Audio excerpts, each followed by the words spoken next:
Welcome back to the Meeple Mentor YouTube channel and this podcast of the Mentor Minutes. This is just me. Jay is unavailable at the moment, and so too bad for him because we have two very special guests, and I cannot wait to talk to these guys. This is Josh Cappel and Daryl Chow of the designing of Into Deep, the latest sci-fi cyberpunk type of board game from Burnt Island Games, and they're here to talk with me all about their game. And welcome, guys, to the show. Thanks. Welcome. Yeah, nice to be here. Thank you. I'm glad y'all are here. And so we've got, I know, Josh, you are in the same time zone as me, and it's kind of in the evening. Daryl, you're all the way around the world. Can you speak to where you're sitting right now? Yeah, I'm in Singapore. I used to live in Canada. That's when we started the design together. But I moved back to Singapore about 4 or 5 years ago now. Wow. So this game must have been in development for quite some time then, if you moved back at that point. 5 years ago? Wow. So how did y'all end up meeting? And what brought you to Canada, and how long were you there? Josh is in Ontario. Yep, Toronto. Toronto, sorry. Oh, it's also Ontario. More specific. Yeah.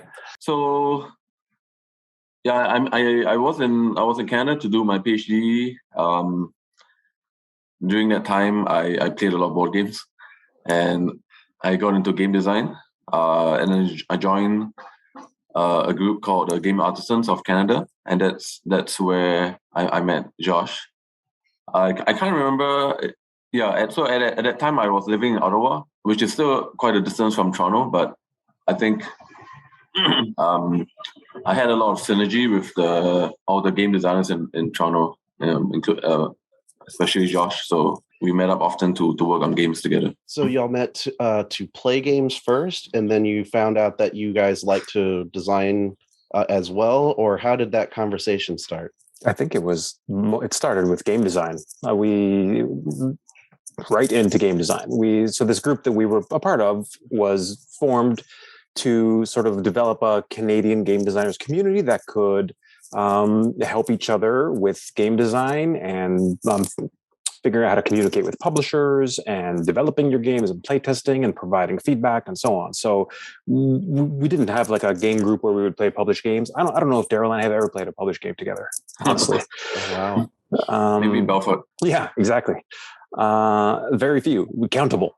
And I don't know, mostly we just put each other's games on the table, test them out, feedback, and figure out what it is that we can do to use our specific skills to help the people that are also in that group. So there were a lot of people with a lot of different specialties, and people interlocked in interesting ways with different skill sets complementing each other. And I think that Daryl and I found that we designed quite differently, but in a way that was very compatible. So our strengths were they blended easily, and we must have come up with, I don't know, probably a dozen different designs over the years that have been really fun to push forward. And all that came out of this group that's people that are intentionally getting together to help each other design games or work together to design new games. And you're not even playing them. Well, I mean, just the new stuff maybe, but like you're not bringing your collection in. No, not at all. It was very much about prototypes, playtesting, feedback, and really helping each other out in not only in the mechanical sense, but also in an industry sense.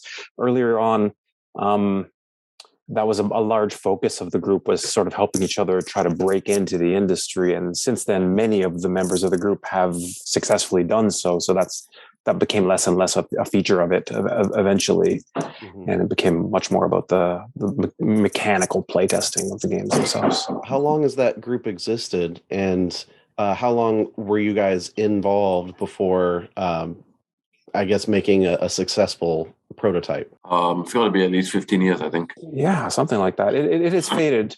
The group still exists, but I'm not sure that anyone... participation. Maybe. Yeah, it doesn't have the participation that it used to, because really a great many members of the group found independent success and in the industry, and kind of maybe everyone kind of felt like they didn't need that support structure anymore. Everyone developed their own groups and their own support systems independent from that. So it has kind of faded away, but for many years it was very central to my own game development career, and I'm sure Daryl's as well, because we went to a lot of events and like helped a lot of other people and received help from a lot of others. And at the same time, did you also get to go to other conventions like the standard types, or were you pretty much focused on game design for many years? Myself, I was focused on game design for many years, and I didn't attend game conventions until fairly late in the game. Now, not now, pandemic-wise, but pre-pandemic, there were several years where we had some regular convention rotation, Gen Con and Origins, and PAX, the major ones, I guess. But at first, conventions were not something that I was comfortable with or I aimed at. Yeah. How about you? There were other games that were in development that maybe some saw the light of day. As you said, a lot of designers kind of got a good start and then went on to be successful. Can you speak to any other designers that you met or games that you helped influence the design of that you were a part of during that time? I mean, if you name a Canadian game designer, chances are good that they were in that group. Really? Yeah. Jay Cormier, Sen Foong Lim, Daryl Andrews, Christopher Chung, who else? The entire crew from Roxley Games out of Alberta. So yeah, Gavin and Al and Paul and like everyone from that crew. Who else? Interesting. Daryl, can you think of anybody I'm missing? I hate to leave them. I mean, from Ottawa, you have Eve for sure. Yeah, Eve Touringy. Yeah, really just. Roberta Williams from Alberta as well. Was this full time for you, or like you had a full time job and then also on the weekends went to these gatherings? Yeah, I think most of us all had full time jobs. Yeah, absolutely. I mean, I don't think anyone was like a full time game designer. How many full time game designers are there worldwide? 6?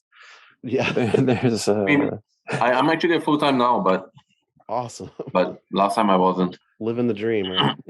Yeah, it's few and far between. It's hard. Even like it's surprising that even some of the most celebrated game designers will have like another career that's their main gig, and the game design is a side project for them. Yeah, I think you almost have to own your own business and not just rely on like one title to keep it going. Well, that's true for both of us. Daryl, sorry about that. Do you want to share what you do full time in addition to game design? Yeah, so I mean, at the time that I was in Game Artisans, as I mentioned, I was doing my PhD full time, and then I graduated, and then I got a job in the university. That's why I moved back to Singapore actually, because I got a job in the university here. After working in university for a couple of years, I felt that I think the opportunities were there to kind of start a game publishing company in Singapore, and so I've been doing that for the past 2 years. So my company is called Origame, and we've published 8 games now. Mm-hmm. I think we're on track to 8 games in how long? In 2 years. 2 years. This year we're prolific. 8 games. This year we have really this year we actually plan to. We have actually I think 7 games lined up now. Daryl, that's very impressive. I mean, hats off to you. How? And now, are you still doing work at the university? I guess as a professor. The funny thing is, So I stopped doing using my PhD, but I found teaching work in other areas. Like so I've been helping out local colleges with game design. So I've been teaching part time. Okay. At colleges teaching game design. That's amazing. That sounds like fun too. I'd love to sit in a class. I mean, I haven't designed anything, but I'd love to just kind of like sit. I've read there's a book that was like, I think it was Kickstarted, but it was called For the Love of Board Games, and it had just tons of interviews of various game designers in it. Mm-hmm. It's just fascinating stuff, and it's very inspiring too. You read it and you're like, man, I got to think of something. Like, I can do this, right? It's very motivating. And I was like, I don't know what I'm doing, but that's so cool. It's pretty easy to get started. How about you, Josh? What are you doing now full time other than game design? Well, my full-time job is as the creative director for our two publishing companies. So I don't spend as much time as I would like to actually designing games, but I spend a ton of time working on games for the art, the graphic design, um, directing other artists, so illustrators, modelers, and so on, and also developing the games. So I'm our lead developer as well. So I do a lot of work refining and polishing and helping make the games from concepts into final products. So pretty much we have the same job now. That was released under Burnt Island Games. Is that what you're referring to? My wife runs two companies. One is Burnt Island Games, and one is Kids Table Board Games, or KTBG. So we started with KTBG. That was how we launched our endeavor here. And that label is aimed at families and creating games that not children's games, but games that people can play with kids or without. So there was that brand. And then eventually when games came to our attention that wouldn't fit under that sort of philosophy, she formed a second company to do more adult strategy games. So that's where Burnt Island came in, and In Too Deep fit right into that slot. It's perfect. And In Too Deep, that's not your first designed game, is it? Mine, no. It's maybe my fifth or sixth published game. So this had different artwork. I know you said you work with some on art. Yeah. This has Dominic Mayer as the artist. Mm-hmm. How did you link up with Dominic? And can you speak to anything about how the art was selected for the game? That's actually my second game that we worked with Dominic on. Okay, so, and with me weirdly. See, that game, okay, he's pointing at the Artemis Project, and the Artemis Project is a game by a company called Grand Gamers Guild, who I also was doing art direction work for. So I did the art direction and graphic design for Daryl's design for another publisher. And as part of my job, I found Dominic as the artist for that game. And since I had worked with him and developed a relationship with him and liked his art style, when the time came to do In Too Deep, he was the right guy for the job. It's the right style of art. It's got that loose, raw energy. It's not super refined, but it's very kind of impressionistic and energetic. So I like the bright colors and the use of kind of the shapes and stuff in the backgrounds. Yeah, he is famous for color palette expressing emotion in his art. So he's really a good choice for that job. I love that guy. Yeah, I think a lot of the look and feel of the game reminds me of Blade Runner. I don't know if that was the intent, but it definitely kind of vibes that way. Yeah, it's all that same sort of thematic space. So what was the inspiration, Josh, if you would speak to the design and the concept of hacking into criminals' minds and, kind of sharing control of things on the board? Well, it came about over a long period of time to land on that particular thematic explanation for what it is that we're doing. The game was developed probably 12 years ago, was the first idea. I came up with it for a contest on a game design forum, and it was much simpler at the time, and it was just much more about moving the pieces around, and all of us players are sharing the same pieces and we're influencing the puzzle at the same time. I want to do this with that piece, well, you want to do that with that piece. Right. So that was the central mechanism, and it had kind of a spy theme on it, and there wasn't a notion that you were getting into the minds of the pieces you were controlling. It was just more about you were issuing orders to them, competing with the orders that the other players were issuing. Now, I played it at a game jam with Daryl, and he said, this is I have ideas for this. This is right for the kinds of things that I think I can help with and help to balance and refine the gameplay. So he said, do you want to work on it together? I said, yeah, jump in. So we started developing it together. Yeah. And as the game kept on moving and kept on coalescing, eventually we tried to wrap our heads around how it was that we could all be controlling these characters and what story framework would logically and sensically explain how it was that we were all able to control them.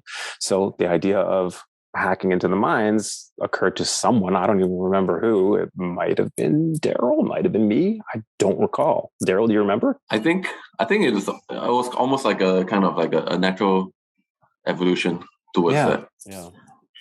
Kind of a brainstorm session.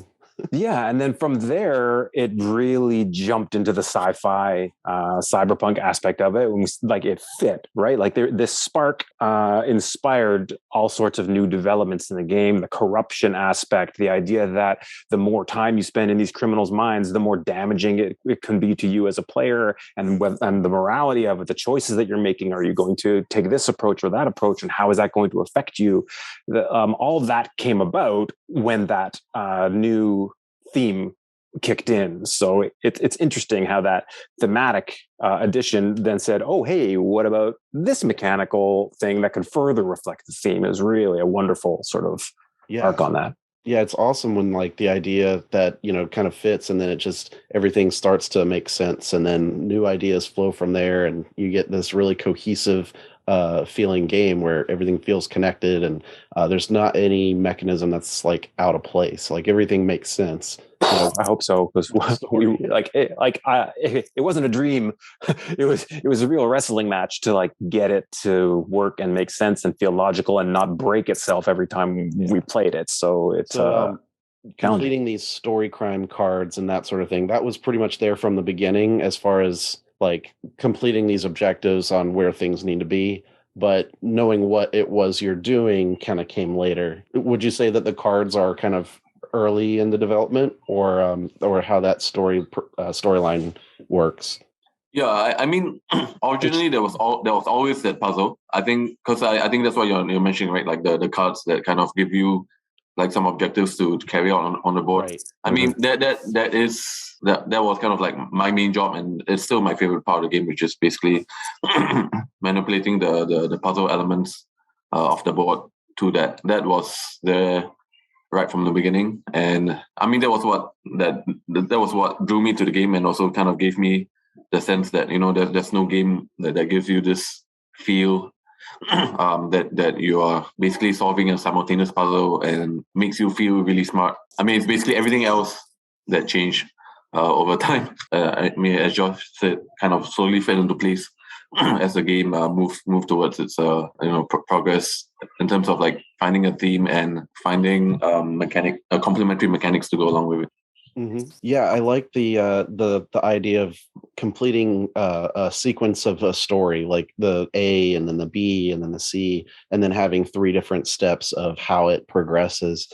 So that was mainly how your role in adding the storylines and the different puzzles and coming up with some of that. Is that a lot of what you worked on primarily? The puzzle part that's what still fascinates me the most. Right. I mean the narrative and the theme part, Josh and I worked on together.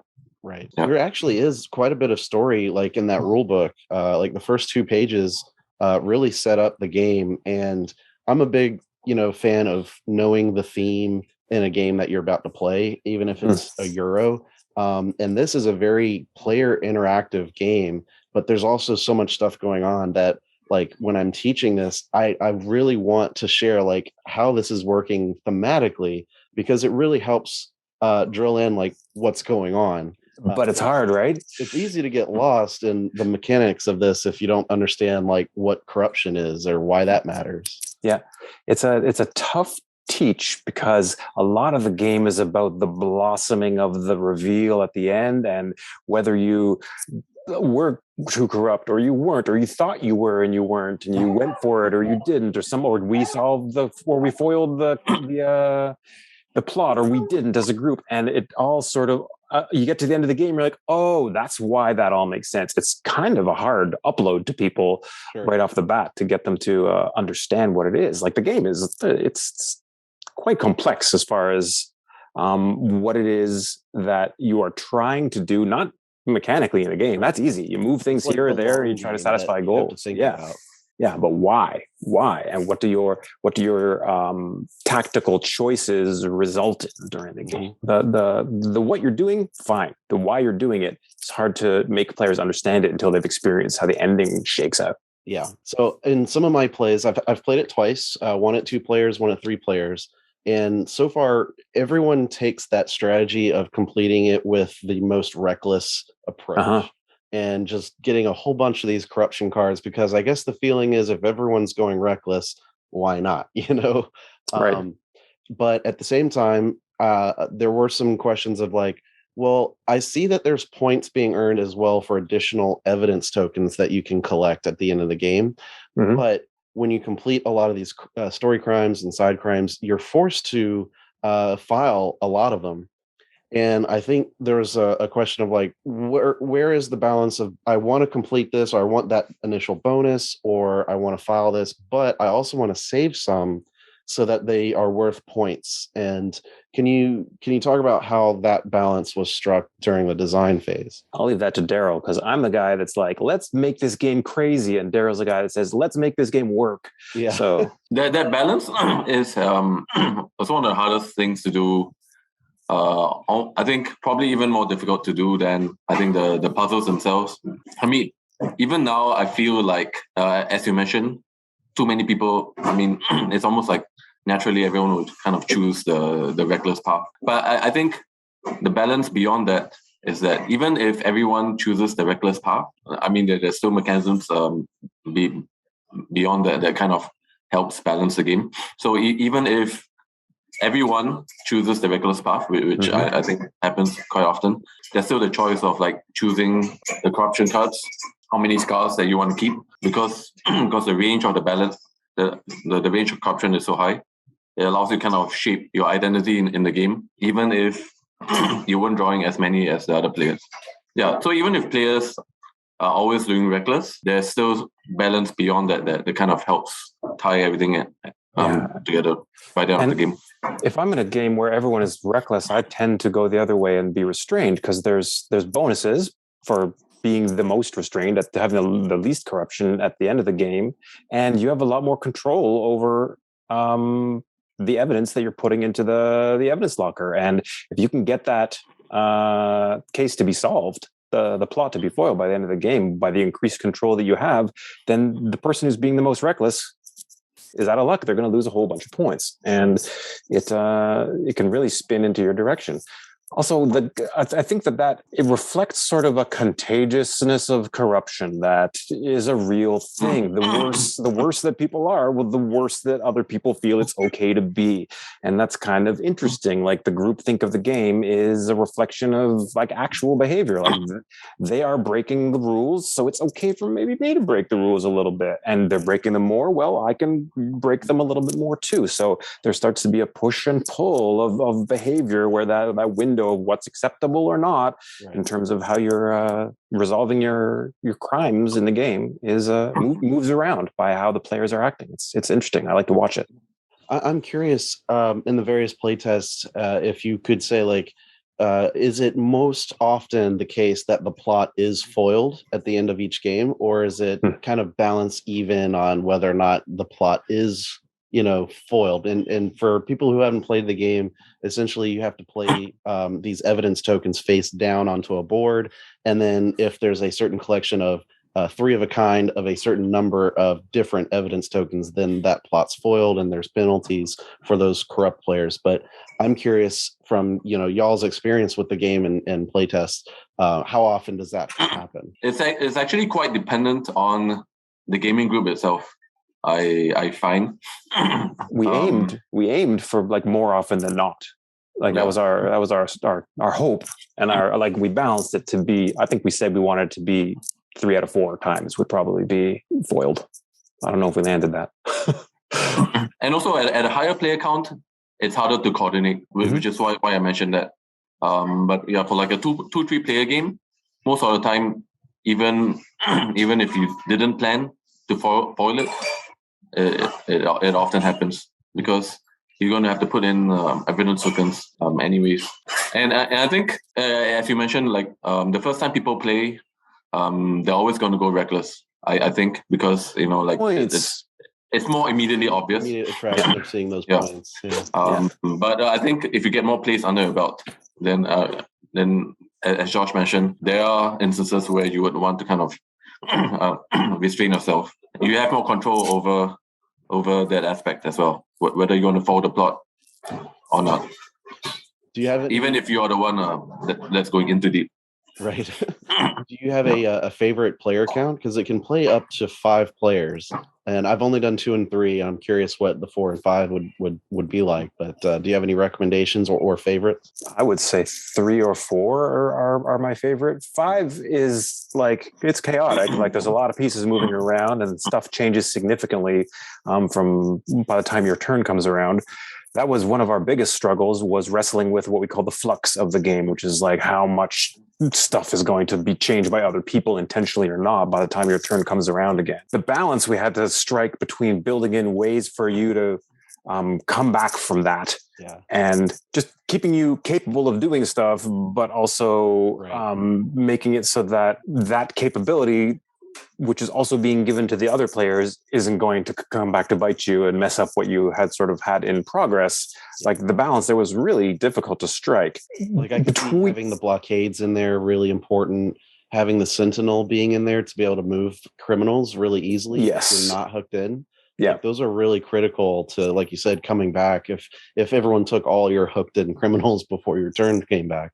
Yeah, we tried to build in like a lot of different ways for players to be able to achieve things. And that's part of what Daryl said earlier, was that part of what this game is designed to do is to make you feel smart when you accomplish something complex. Yeah. And we provided a lot of little ways for players to feel smart. And there's a lot of ways that you can like string together a combo of things to make things happen. I think that you probably shouldn't have a crime card in your uncompleted in your hand for more than 2 turns. You should be able to do basically anything in 2 turns if you have experience with the game. We built in that much versatility. She was complaining, well, not complaining, but like kind of like moping about, oh, everybody's taking things away from where I need it to be, and like, oh, you screwed me up again, or you keep unhooking my criminals. Mm-hmm. And at the end of the game, she won. I don't know. I feel like that's probably intended that you can still do that even with, players affecting your game. You can still come back and win. And I just thought it was very funny because she was like, I'm losing, I'm not gonna win, and then she won. So right. It's very interesting. Yeah, I mean, for a long time that was kind of a bug of the game. I think we took years. We were hung up on that for years. I think the mechanic where we allowed players to kind of hook into anyone at the start of the turn, I think that fixed most of the issues. Yeah, we went through so many different iterations of how you gain control of criminals and how many and for how long and so on. But eventually we went for like this, the most lenient one, and it worked out. So sorry to interrupt. Go on. Oh yeah. Yeah, so I think even until now, there are many players, especially like maybe the Euro ones who don't appreciate, having their plans foiled. But that's actually kind of like the key. I think now it's kind of progressed from being a bug to being a bit of a feature of the game, because as you mentioned, the best players are the ones that are able to kind of take into account the moving parts and have like plan Bs, plan Cs in place that are, you can still kind of wrap your head around the other way to still. It is like a moving puzzle. Like someone's holding a Rubik's cube and it's like, wait a minute, nope, wait a minute. Yeah, it's very interesting, and everyone I've shown it to has really enjoyed it. And I think it's a nice balance of like that Euro feel with theme and with player interaction that is really a core part of this game. So I would say, like, hats off to you guys on making a really solid, like, sci-fi Euro-y thematic game that's like, it's right up my alley at least. And I was a Kickstarter backer, so I got that version of the game here on the table. Nice. Thank you. Yeah. I've enjoyed it. So I've got those miniatures. I haven't played it with like the retail copy, I guess. I guess it has the standees in it. Yeah. How do the items that you carry around with the criminals, how do those stand on the standees? You just stand them on top of the item, so it's sort of peeking out from underneath. Okay, you just kind of stand them on it. Yeah, I mean, that's how we play tested it for 12 years. So it worked okay. I like that little plastic disc piece that they're standing on, because you could just put the little item in it. Yeah, it was nice. Just like you pick up the figure and brings the item along with it. I've not actually played with that, actually. You haven't? No, I mean, all my games since I've got the Kickstarter copy is just teaching people to play it. Yeah. Oh, So you I've didn't not get to actually play it played. with the creative Cappel Yeah. yet? It's really good. I forgot. In between when we finished the Kickstarter and when we finally got the manufactured games, I didn't play that game. Like you don't do that. You don't play your prototype once it's at the factory being made. So there's a long gap. There's like a 10-month gap where you're intensely testing and playing and thinking about and working on this game, and then like Kickstarter over, poof, it's out of your life for a year until it arrives, and you're like, oh yeah, I love this. We made this. You've been designing it for like 5 years, so way longer than that, or longer. Yeah, that must be like the feeling at the end of a tunnel, or just like finally seeing it hit tables. How does that feel? The funny thing is, I mean, as you mentioned, we designed it such a long time ago, and it was like one of my favorite games at the time. And now when it's finally published, like I think it's like my 12th or like 15th game. I can't remember now. But actually seeing it, and I think it. But it's still like a lot of firsts for me, because like I think it's my first game with like actual miniatures. That's a key part of the game. I think the initial feeling that, as I mentioned, that feeling of like solving puzzles and making you feel smart. Yeah, it's still kind of a first for that kind of game.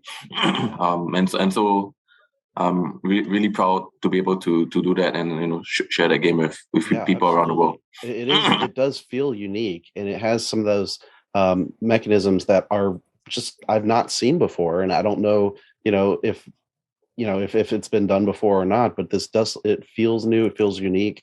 When designing it or in the prototype, was there anything that was left on the cutting room floor that you wish got into the game but had to be cut for any reason? Well, that's a good question. I mean, we cut a lot, like a lot.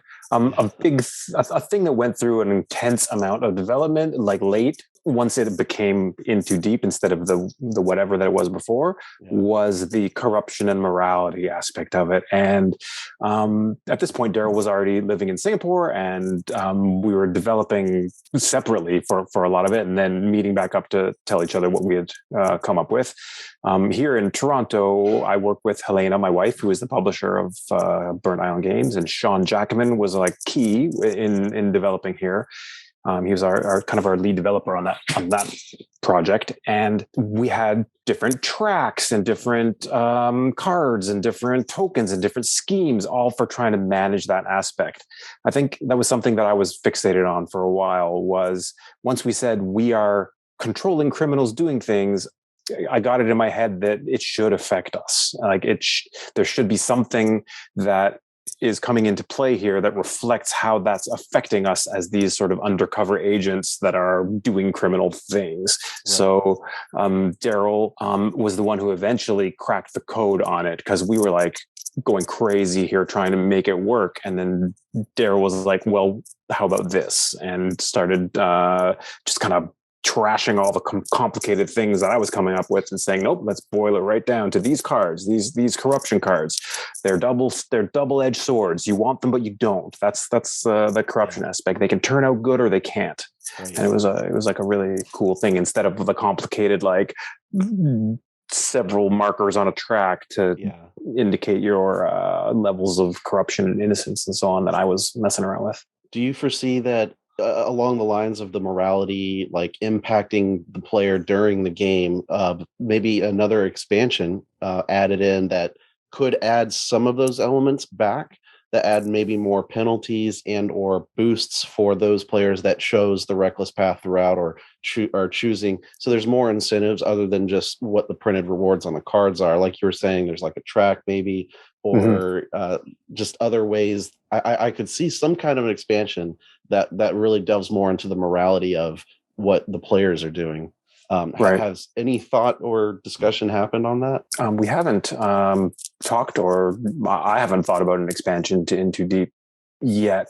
I know a lot of people kind of start thinking about that early for games, especially games that they feel are doing well and deserve that. But nothing has like organically occurred to me like this game could use this. Not yet. I haven't played it enough that I'm wishing there was something else in the game.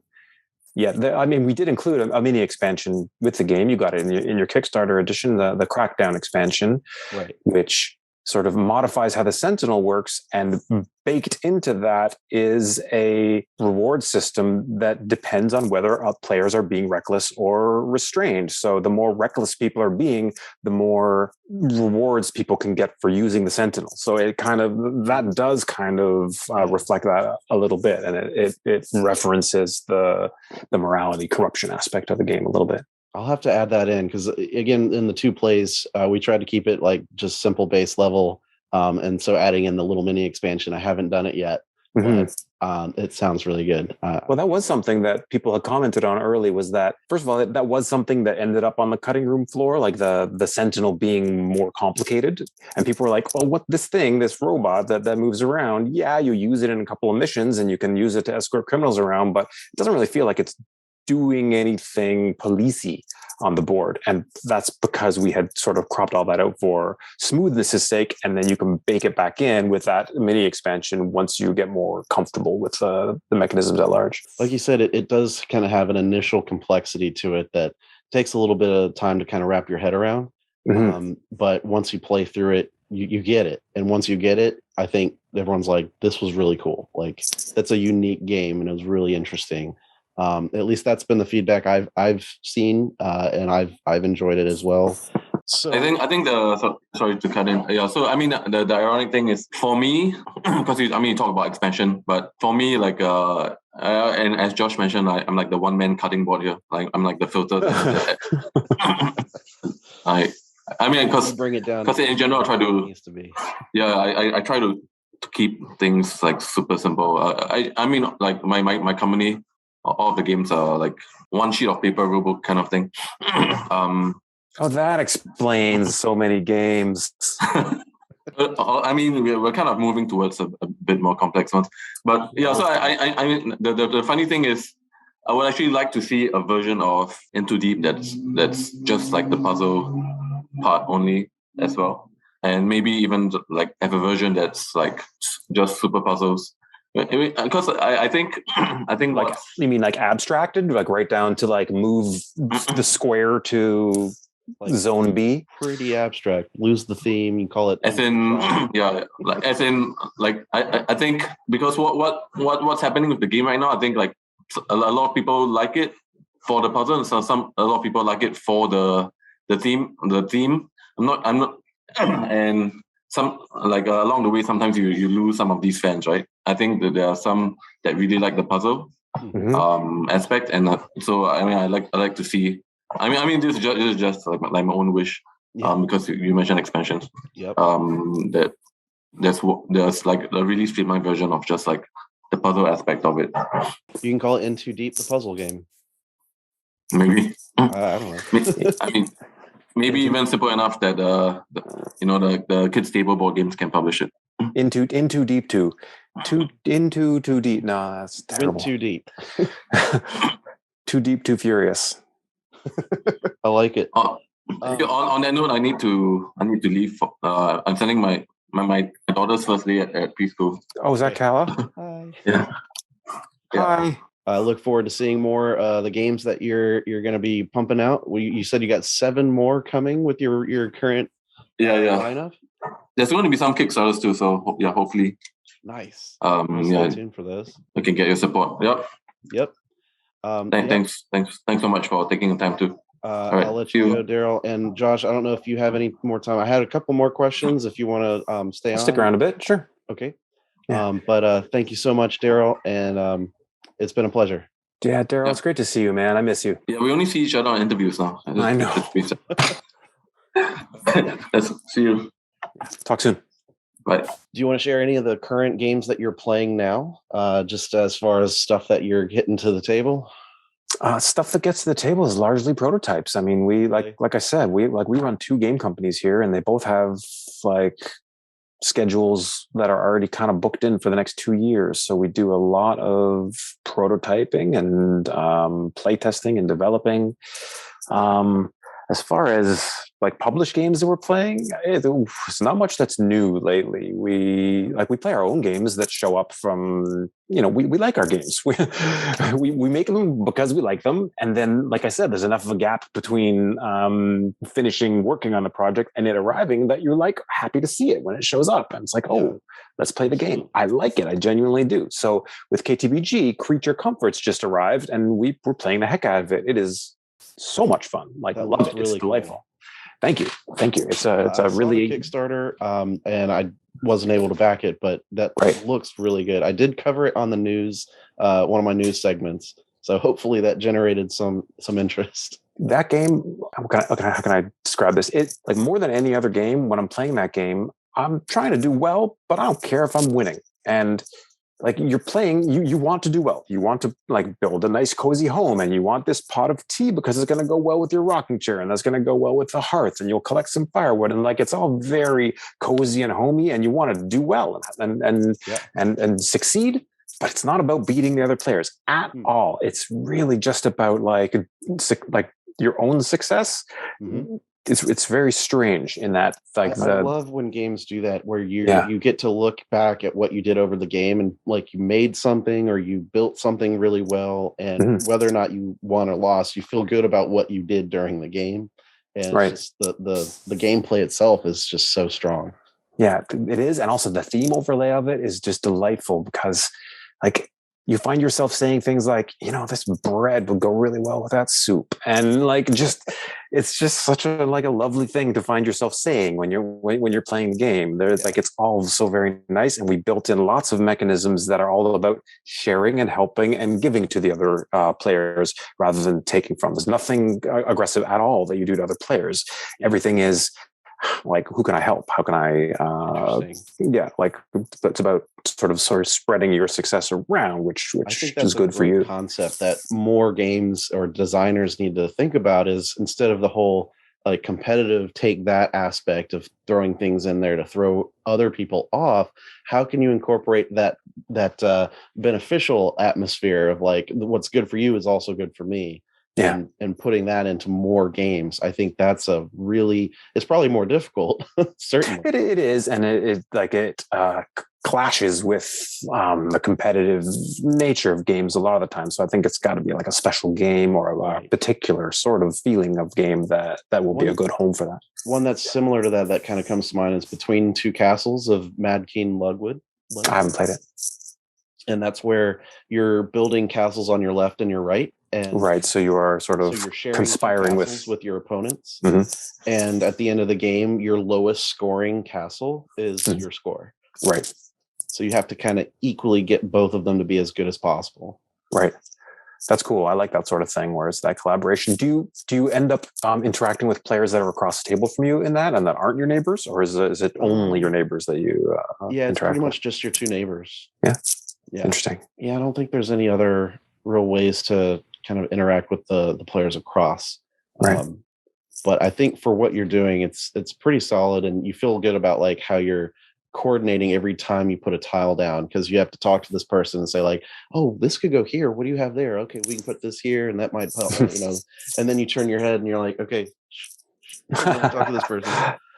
And then sometimes that one tile or two tiles is like, oh, well, they both would be good on these castles, and so they're both kind of whispering in your ear like, no, use it on ours, use it on this one.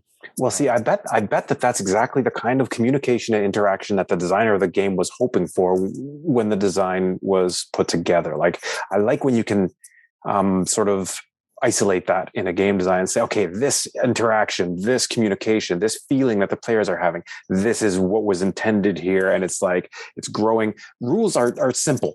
Like, rules are just like, hey, here's the framework within how you're going to move some bits around. Yeah. But it's like, they also form the behavioral connections and interactions that you're making with the other players at the table. And that's the space that I like to play with when designing games, is like, how is this interaction going to make the players feel about each other, or feel about themselves? This game going to give? Yeah. Am I being smart? Am I being sneaky? Am I being generous? And like so on. In this case of In Too Deep, it's certainly that feeling of being smart and feeling like you accomplished something when it works out. the way that you're hoping. Because it's got a funny effect where when you do something complicated, you feel like you're a super genius, but when you don't, you feel like, oh, the game really screwed me up. you're like, I'll never get this kind of thing, and it's like, might as well drop this card and try something else. Yeah.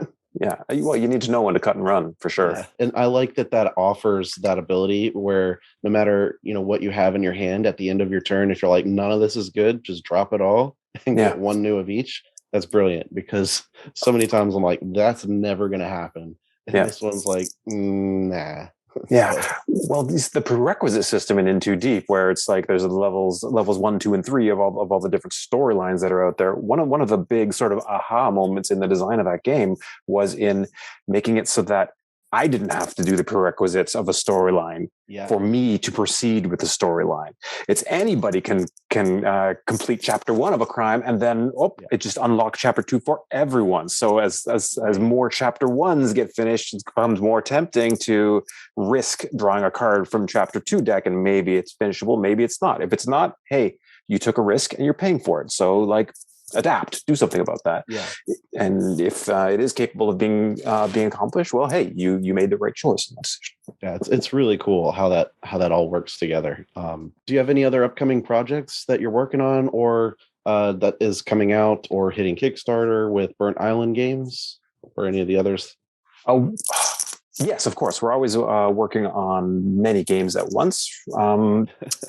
Anything you want to share, or everything is codenamed right now. We don't have anything that we can really announce the title of, but we have games that are sort of in the same games with both Burnt Island and KTBG that are not sequels, but sort of in the same universe as other games in that in that universe, and some other independent new titles as well. We just finished a Kickstarter, not just, but a couple months ago, we finished a Kickstarter for a game called Power Plants with KTBG, and that is, I love that game. It's really, I think it's going to land really, really well with game players. It's so satisfying to play. It's almost an abstract, but not quite. It's like probably our simplest game since our very first game. Like we really dialed down the complexity into something very smooth and enjoyable. So Power Plants is the one that we finished most recently. Is that going to also hit retail or just Kickstarter back? Oh yeah, always retail. We do Kickstarter and then also retail as well for every single game. The Kickstarter is kind of our pathway to retail. And that makes sense. Yeah, we can't understand how anyone can do it without Kickstarter. It's or crowdfunding. It's so how do they do it? We bang our head against the wall trying to figure out how do you just put a game into retail and expect that people are going to know about it. So are you guys stuck with using Kickstarter, or have you thought about other crowdfunding platforms? There's Indiegogo or GameFound is a new one. We are keeping our eyes open for other options. Of course, we're so we have come to we've come to refine our Kickstarter game. We feel like that platform has been our lifeblood for so long that it's scary to try to branch out to something else. But maybe it's time to. Platforms change and have responsibilities, and we kind of I don't know. There's you feel certain ways about choices that platforms make, and you might want to make a different decision, go to a different place. So I had a couple of questions. One thing was, do you have a favorite board game and or favorite game designer currently working today? No, not really. As far as a favorite game designer goes, not really. There are a lot of game designers that I appreciate, but I don't think I would say that there's anyone that is my favorite game designer. I don't. No, I can't name one. Okay. But as far as my favorite game of all time is probably Endeavor. Yeah. That's part of the reason why we ended up picking up the license for Endeavor and making the Endeavor Age of Sail. I have that. Yeah, I played the hell out of it. I mean, I did the graphics for the original edition of Endeavor, and that was a game that in I think the 8 years that we had it before we made the new edition, it never once left the pile that got taken to game night. Like it never dropped out of the pile. It came every single time. So Endeavor was like, I don't know, we must have played it 300 times. It's ridiculous. Amazing. Yeah, love that one. I haven't played it that many times, but I did play the first time I played it. I won, and I was like so happy because I play with a group that are really good at board games, and I always either lose or we just compete for second place a lot of the time. Yeah. And so, being taught a new game, and I played Endeavor, and winning it for the first time, I was like, maybe this is one I need to own, and so I have it on my shelf. Right. I'm looking for it. I'm always scanning the shelves of people who at the bottom. I'd have to pull it up. Yeah. We share a lot of titles here. I think are. And then, as I was saying, I got In Too Deep on the table here. Ooh, flashy. See, the mirror on the cover was deliberate so that like you can kind of see yourself in it when you're reading the word In Too Deep, and it's like it's you that's in too deep. You can. You can totally see yourself. The way I have my shelves organized, like I've got Asia games, zombie games, gateway games, sci-fi games, heavy games. Sure. And this I call like the adventure stack. And like kind of piratey stuff. And then down here is Stonemaier games, which you can't see, but like everything below that. Right. What's the blue box down there? Which one? Under Tapestry. That's Between Two Castles of Mount King and Ludwig. That's a Stonemaier one. And then this other one here that you can kind of see still is kind of a world themed. Right. Nice. Yeah. My shelves are organized by what fits, where I can jam something. There you go. Very nice. There's some crossover between our collections. Okay, Title Blades up top. Is that the game or is that like a? Oh yeah. Yeah, is that an extra big box of some kind? Yeah, it's the Kickstarter version. Oh boy. Okay. And it's got that extra big box for all the extra like miniatures and all that stuff that comes with that. And I held out to try to find someone that was selling it because, if you didn't get it on Kickstarter. So I found someone like 30 minutes away who was selling it. He said, I opened it and then we never played it. So I'm just selling it. I'm like, okay, I'll take it. Yeah, it's been tough playing games recently because of the pandemic and restrictions. And like, I don't know what it's like where you are, but here in Ontario, there've been some rising and falling restrictions about how many people can get together and whether you're vaccinated and all that stuff has really affected being able to play games with people. So a lot of the multiplayer complex games, they don't happen so much. We play with our kids. We play like 2-player games with my wife and myself. And like I said, a lot of prototyping and playtesting. So like we have a big stack of Kickstarter games that maybe got opened and punched, but not necessarily played.